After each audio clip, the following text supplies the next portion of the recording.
Welcome to the Retail Media Moguls podcast, brought to you by Platform 195. We share trends and strategies across retail media to help you accelerate your brand growth. I'm your host, Stuart Adamson. Welcome to the Retail Media Moguls podcast. I'm your host, Stuart Adamson, founder and CEO of Platform 195. Today, we have the pleasure of welcoming Juan Restrepo, the Director of Digital and Retail Media Services at FEMSA, where he leads innovative initiatives for OXXO, one of the largest and most recognized small format retail chains in Latin America. With over 18 years of experience in driving growth across various industries, including retail, e-commerce and marketing, Juan has a proven track record of delivering measurable results through strategic thinking and technology-driven solutions. His leadership roles at esteemed organizations like Google and Falabella have equipped him with unique insights into the evolving landscape of retail media. Join us as we explore the launch of OXXO's retail media network, Retina Media, and delve into Juan's perspectives on the future of retail marketing. Welcome to the show, Juan. Thank you. Thank you for having me, Stuart. Nice to be here. Great, good. Well, it's lovely to have you. Well, Juan, why don't you tell us a little bit about you and your journey first, and then maybe tell us a bit we have a global listener base, so maybe tell them a bit about FEMSA and then the OXXO and how that all fits together. Yeah, sure. So, I started working at marketing at a digital marketing boutique, like I would say 18 years ago, when Facebook was about likes and followers, and it's been a pretty great journey. Then I started working as a digital strategy analyst for a big six agency actually, and I handled the biggest accounts of the agency. And then, it turned out that I was one of the first joiners at Falabella.com. We were launching the Falabella e-commerce in Colombia, e-commerce platform. I was the fifth employee. For almost 5 years, I developed the marketing strategy for Falabella.com and then the digital marketing strategy for Falabella as a retailer, and where I have actually the first experience around retail media. In that moment, we didn't call it actually retail media. We were trying to make some digital trade marketing and bringing some trade marketing dollars to the e-commerce. So we started partnering with some consumer electronics companies actually, because those were the items that were more sold at Falabella. And we started talking with them about audiences, new customers, how to bring more store visits to Falabella.com actually, but with an omnichannel approach. We knew that everything we do online actually had an impact in store sales. But then I had the opportunity to move to Google, and I worked for Google for 7 years, actually, leading the relationships mostly with retailers. But I had the opportunity to work for telecom industry, for the finance vertical, for CPGs. So I got a comprehensive approach to digital marketing. Actually, I had the opportunity to learn a lot about performance marketing, but also branding marketing in the digital space. And almost a year and a half ago, I joined the FEMSA team to lead this retail media initiative that we have in place. We actually launched a month ago in September. We're calling it Retina Media. We're really proud to be launching this Retina Media value proposition to the market. I'm thinking about FEMSA, and just to give you a brief overview, we are the largest convenience store chain here in Mexico. We have more than 23,000 stores in the Mexican territory, and we are also expanding in other countries like Colombia, where I'm from, Brazil, Chile, and Peru. We actually acquired a convenience store chain in Texas, so we are expanding also to the US, and we have some other operations in Europe, but the Valora Group. So, it's been quite a journey. Pretty excited to be leading this amazing project. I called it the most ambitious retail media omnichannel project that can be in the region, and we think we can actually add tons of value to advertisers, but to the advertising ecosystem too. So So it's been quite a journey, and I'm pretty happy to be here with you. So, as the most ambitious retail media network in the region, what's the ambition? We're actually building what we call the largest in-store retail media network in Mexico, and we believe we can be one of the biggest in the world. Having in mind that we have 23,000 stores in Mexico, we're now building a network to connect those stores digitally. So we are ending this year actually with 3,000 stores connected with digital screens, with a centralized platform that allows us to deliver personalized messaging in store. We have built some targeting capabilities around the store, like the typical ones related to the operation of the stores, day of the week, hour of the day, the geographic or the site location and the store location, but also climate, for example, so that you can advertise if the weather goes up, well, you will advertise more beverages, for example, and if the weather goes down, maybe more items related to coffee. We're also building some capabilities around demographics targeting. So we built a network with cameras that have vision APIs, and we can understand the demographics of the people that is entering to store. So we can also targeting around demographics. But the most interesting thing I would say is that we are building an algorithm related to the sales, the store sales. We are actually understanding which sales occur at what time in each store, and we're able now to deliver content related to or aligned to that behavior of sales in our network. Moving forward, we're also developing audio in stores, like adding the same capabilities, and we are trying or we are decided to build actually a network that will connect at least 20,000 stores by 2028. So it's huge, it's pretty relevant, and it's worth mentioning also that 14 million people come to our stores each single day. 14 million. 14 million. So it's actually, I would say, it's the biggest traffic that a retailer receives in Mexico, and well, that allows us actually to build a retail media network that have massive reach. So well, the story is really important for us, but I think we're going to be talking about this later on. But we're also building some digital channel capabilities to connect with those customers that we serve every single day. Well, let's talk about those then. I mean, tell us more about that. Yeah, sure. So having in mind that we have this foot traffic, 3 years ago we developed our loyalty program that it's called Spin Premia. In Spin Premia, nowadays we're serving the needs of 23 million 90 last 90 days active users. So with this 23 million, we can actually understand pretty well their behavior, because being a convenience stores allows us to serve those customers' needs on a daily basis. Actually, those customers come to our stores on average 6 times per month. So there's a high frequency that not every single retailer can have with their user base. And having in mind that, and having those user recognition in store, that allows us to understand what they buy, where they buy, which kind of items are they needing, in which times of the day or days of the week. So that's a pretty relevant information for CPG companies, but not only for CPG companies. I'd say it's actually relevant for every single advertiser in Mexico, having in mind that we cover a huge part of the population. So this understanding has allowed us to build some targeting and audience capabilities, and to connect with those users through different channels. I was talking about the store previously, but we also have developed some advanced capabilities around email marketing, around SMS or mobile phone messages, WhatsApp. Also, that's what we call direct-to-consumer messaging, and we were commercializing that capability to advertisers. We're also building some owned digital assets. We have what we call, we have the Spin Premium app.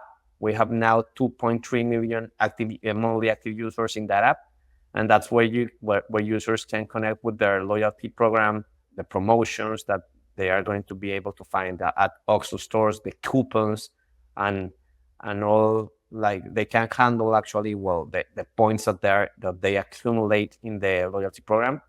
And in that space, we are also serving some monetization spaces and opportunities to brands to connect with those consumers.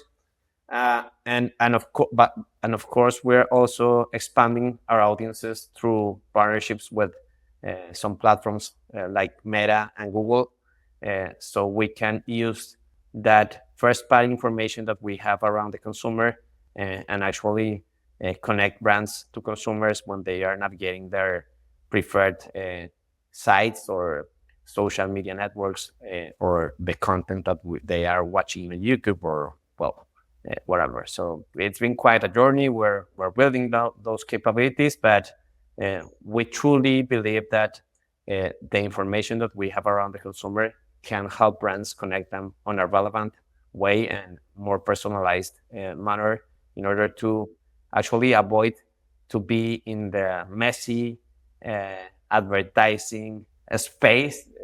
As you may be aware, we're receiving like 4,000 to 12,000 like advertising messaging every single day. So it's important to be relevant, and having that understanding allows brands actually to connect with customers on a relevant way. A credible suite of products, really, and to have that full omnichannel and to have the in-store, both the digital and in-store activity going at the same time, is quite advanced, actually.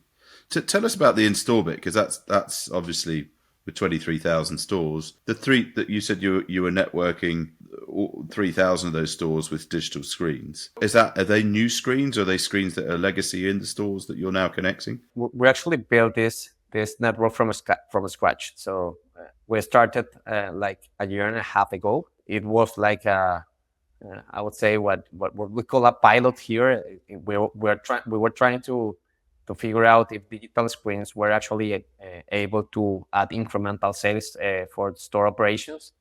So we started with 100 stores, and we started measuring what happened when we started like communicating some promotions. We were actually not selling that space at the beginning.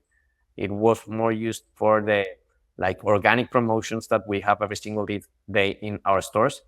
And we were able to prove that the digital screens actually add incremental sales per store. We used some methodologies that maybe the audience is aware of, but we have some control group stores that behaves pretty similar to the actual stores where we were serving those communications. And we understood that there were actually sales lift in the promotions that we were communicating. So having proved that, we started to scale that capability, and we are now reaching 2,000 stores like this month, and we will be ending the year with 3,000 stores connected through digital screens. And are you using one screen partner for that to do the screens and the audio in store? Yeah, well, it's actually like separated between like the hardware and the software. So the hardware is actually a leasing that we had with a financial institution, and well, we're building this with a pretty well-known consumer electronics brand. I won't mention, and then on the software part, or on the technology that allows us and plays the role as an ad server, and a CMS, and actually also like a front end platform that allows us to operate the campaigns in the screens. The company, it's actually a Europe one. It's called InTouch, from a former Googler, and well, we're building that capability with them. And what was really interesting was where you were saying that you're understanding which sales occur when, and then promoting your partners in that time. That's really interesting, because a lot of people are doing it they look at what sales are happening in order to, as a measurement metric for when those partners have done their ads, rather than letting the tail wag the dog. Yeah. Tell us about that measurement piece. How are you sort of reporting back to partners now across the board? So with this partnership that we have in place, actually, we've built some measurement capabilities around like how many impressions are like the network serving, uh, how those impressions are delivered through the day or through the week, and what's the actual impact that those impressions are having in sales. Having in mind that we have 23,000 stores, we've built an algorithm that allows us to build like these control groups in a pretty, like I would say, at least a statistic way. Well, that it's pretty well done. So we have like some capabilities around building those control groups, understanding which stores are pretty similar to which stores. And well, that allows us, as I was telling you, to measure incremental sales per store. We're reporting those sales or those leads back to the advertisers when they are, well, on the SKUs or products that are sold in our stores. And we've seen, well, actually, we ran a meta study this year in more than 250 campaigns. And we saw that the average lift or incremental sales lift was 8% for those campaigns that we've run. So we've been able to actually prove that the value that ads are having in sales. And I think we're also pretty aware that we need to be completely transparent on the methodology that we're using. So we're actually like sharing with our partners how we are measuring, what's the kind of attribution that we are using, and well, it's like building trust also. It's important because as you may be aware in this space, well, there are several different partners that are offering like ROI and this kind of ROI. But what you ask, like how are you measuring this ROI? It's not that transparent and that clear. So this is one of the core principles that we are building in Retina Media. And well, I'm partnering with every single advertiser actually in order to help us and help them understand better how the consumer behaves, but also how these campaigns are working. Yeah. So how many partners are you working with at the moment across your product suite? I think we're in the hundreds now, but we're scaling fast. So I think we're going to be achieving thousands in the following 2 years. We're going at a really pretty fast pace since we launched. There were a lot of desire, for example, from media agencies actually trying to collaborate with us. So we are receiving every single day more and more partners, and more briefs and more campaigns. We are really happy about that. And well, it started with a few partners. If I look back 18 months ago, we had like 2 to 3 partners a month that were testing our capabilities, and we are now about like having hundreds, I would say, like near to 100 partners per month. So it's it's been an acceleration journey and a really interesting one also. Yeah. So how are you servicing that growth? Do you have salespeople? Have you got a self-serve platform? How are you servicing that volume? Nowadays, we actually operate with a sales team, and we are making like every single deal that we make right now. It's actually with a direct sales team. We're on parallel building those like self-service capabilities for allowing their brands to connect to the like the network. Actually, like we serve their audience, upload their creatives, and serve the campaign with an ad approval process. It's about like scaling on the technology side, but also on the people side. 18 months ago, we have a team of 3 people. Nowadays, we're about to be 20 and growing.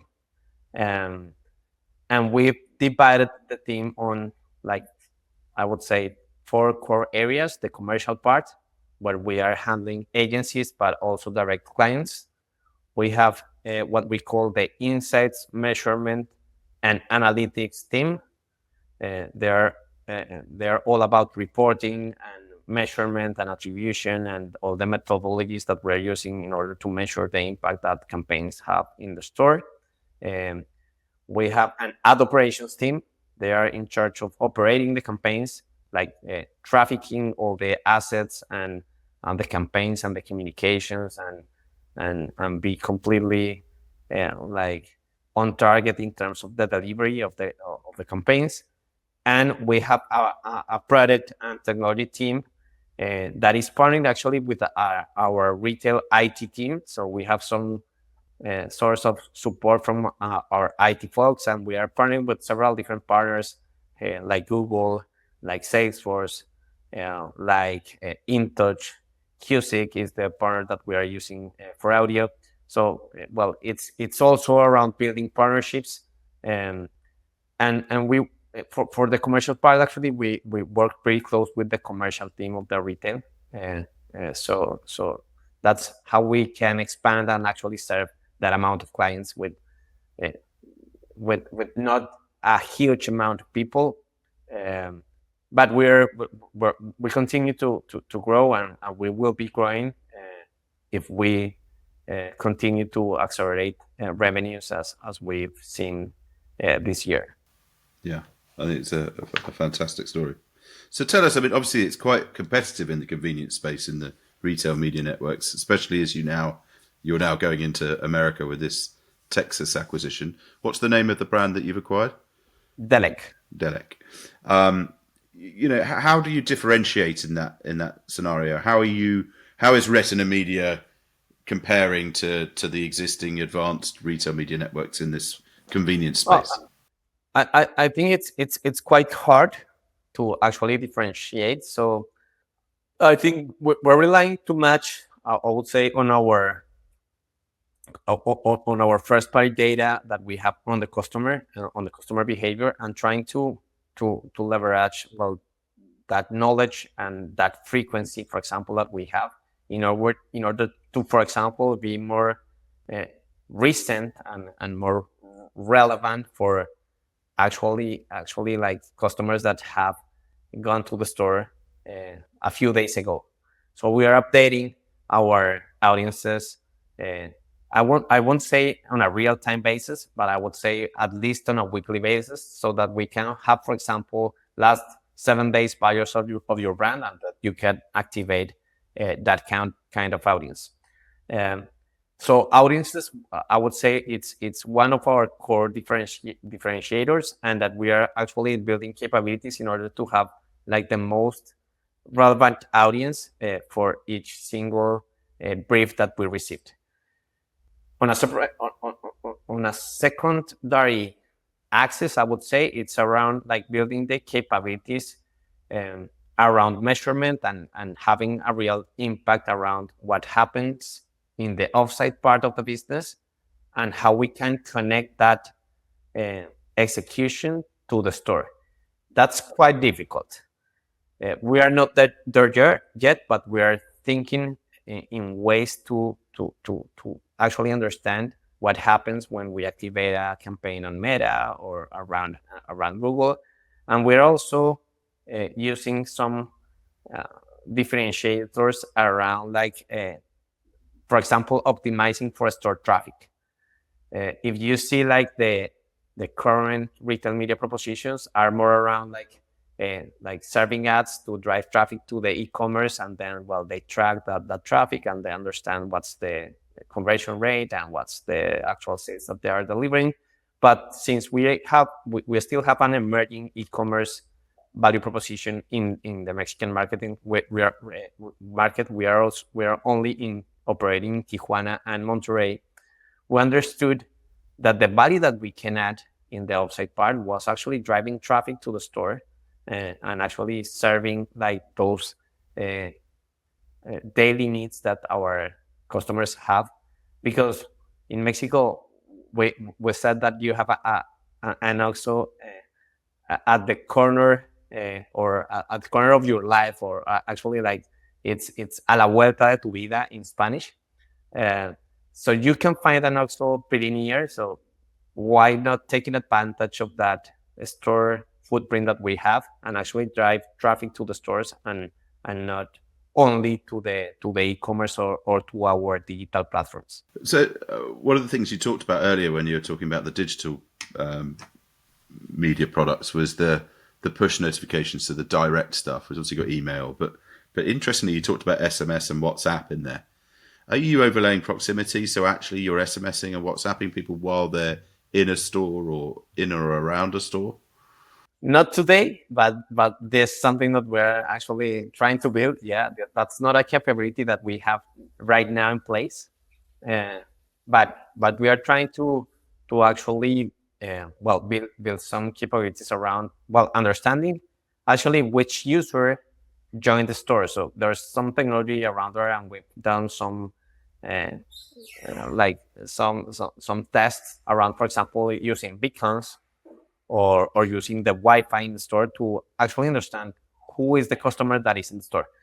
But we've also are trying to be completely intentional around those use cases and not become this creepy partner that it's like remarketing you with each single product that you actually buy. Like the typical use case that was built on the online advertising business, that I don't know, you saw a pair of shoes in an e-commerce site, and then those shoes will follow you wherever you are.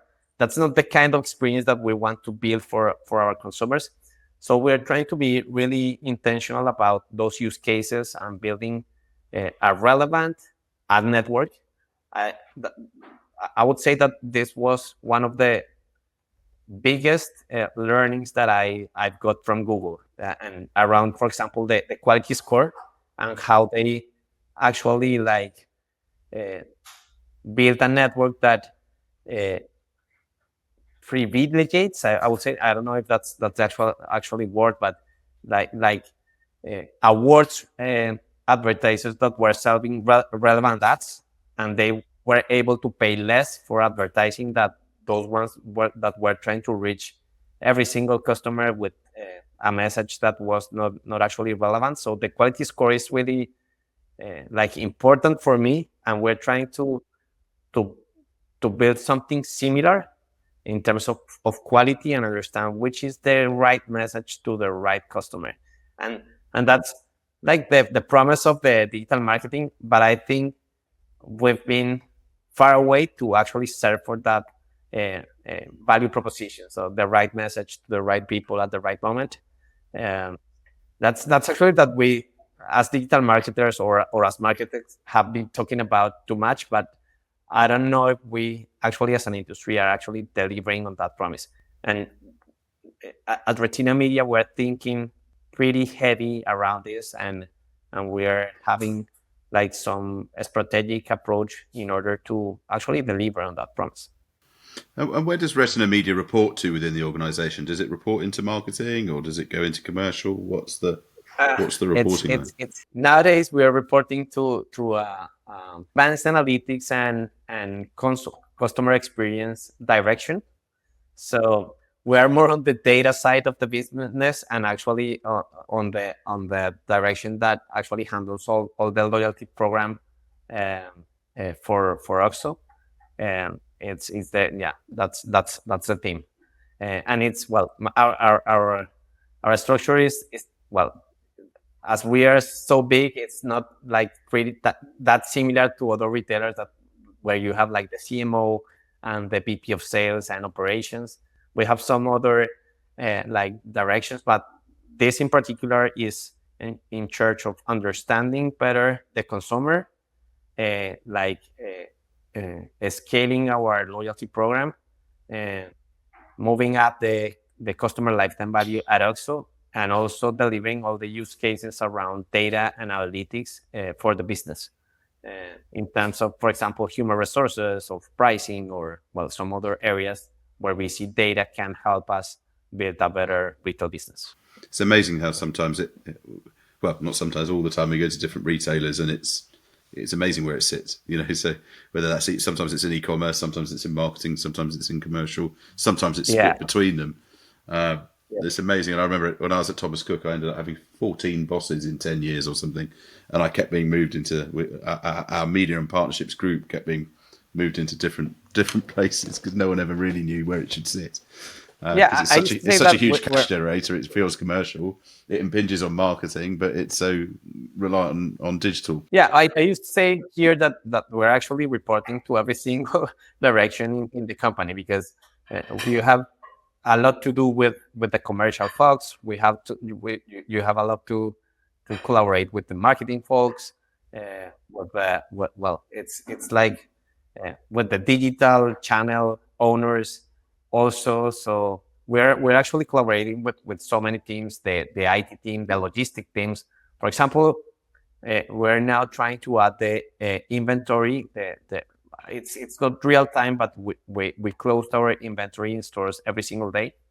So we're actually trying to add, for example, that information to the in-store network to actually guarantee that the products that we are serving in the digital screens are actually in the on the shelves in the store. So yeah. Look, we're almost out of time. I know it's gone so fast. I sometimes wish these things were an hour long, but it's good to keep it to half an hour or so. But I've been doing this thing on the last couple of podcasts, which is I do this thing with my kids where they come home from school and they only give me one-word answers when I ask them how their day was. So, so what I do is I play this game with them, which is called Rose, Thorn, Bud, right? So rose, thorn, bud, right? So imagine a rose, you have the thorn, and then you have the bud. So so rose is something good that's happened that day. Thorn is something that's not so good, and bud is something that they're looking forward to. So if we translate that into you and your world within Retina Media, tell me give me something where a rose is something that you feel like you're doing really well. The thorn that you feel is a real challenge and you feel you could be doing better, and then what you're looking forward to with the bud. Let's start with the rose. Well, the rose, I would say it's around in-store media. I think we've developed some actually advanced capabilities from what we've heard from some other and more advanced markets. Actually, they are actually coming to us and trying to understand how we build this huge network and actually how we are measuring. And so we're nowadays actually collaborating, for example, with the IAB in order to at least give us our perspective around measurement and our perspective. I think we're doing really great. A huge challenge for us is still like that we are a pretty heavy physical business. So trying to move in a convenience store, in the convenience space, trying to move the customers to a digital channel and actually like have them engaged in our app, it's actually a challenge. We're building capabilities there, but as I was telling you, for example, our e-commerce is now emerging. We have presence only in two main cities in Mexico, and Mexico is huge. So is that doing delivery then into? Yeah, delivery. Yeah. So we have to build those capabilities in order to digitize the experience of more customers that we're serving every single day. And I would say that moving ahead, the thing that actually like comes to my mind is actually trying to understand better the customer on an omnichannel approach. Nowadays, to be completely honest, we are measuring like the impact, but we are measuring on a siloed way of each single channel. This is something that many companies have invested in, like trying to understand really on an omnichannel approach and trying to measure on an omnichannel approach. It's quite hard. Companies like Google invested tons of money and they actually weren't able to solve it. I'm not saying that we're going to be the ones cracking that problem, but at least we're not aiming for I used to say this, we're not aiming for perfection, we're aiming for understanding. We will continue to partner with brands in order to understand better us as consumers and us as buyers, and trying to connect those brands with with consumers on a relevant way. Yeah, and there is the ambition. Brilliant. Juan, thank you so much for taking the time today. We are out of time, but I love that Rose Thorn Bud. That was a great one. So thank you. It was awesome to be with you guys here. Thank you for having me, and happy to join again soon and to tell you our advances in some months ahead. Well, we would love to have you back to hear that, because it's I love what you're doing. I love the ambition in store. Often it's quite hard in store because it's expensive and it's hard, a lot of capex. So it's great to hear what you're doing there, and then also similar ambition with the digital product suite as well. So really, I'd love to have you back. It'd really great to come and speak to you again in some months' time and find out how you've moved along that journey. So thank you so much for taking the time. We really appreciate it. Awesome. Thank you. The Retail Media Moguls podcast is brought to you by Platform 195. To learn more about Platform 195 and how to connect retail media with intelligent marketing to accelerate growth, visit platform195.com. And then make sure to search for Retail Media Moguls in Apple Podcasts, Spotify and Google Podcasts, or anywhere else podcasts are found. Make sure to click subscribe so you don't miss any future episodes. And on behalf of the team here at Platform 195, thanks for listening.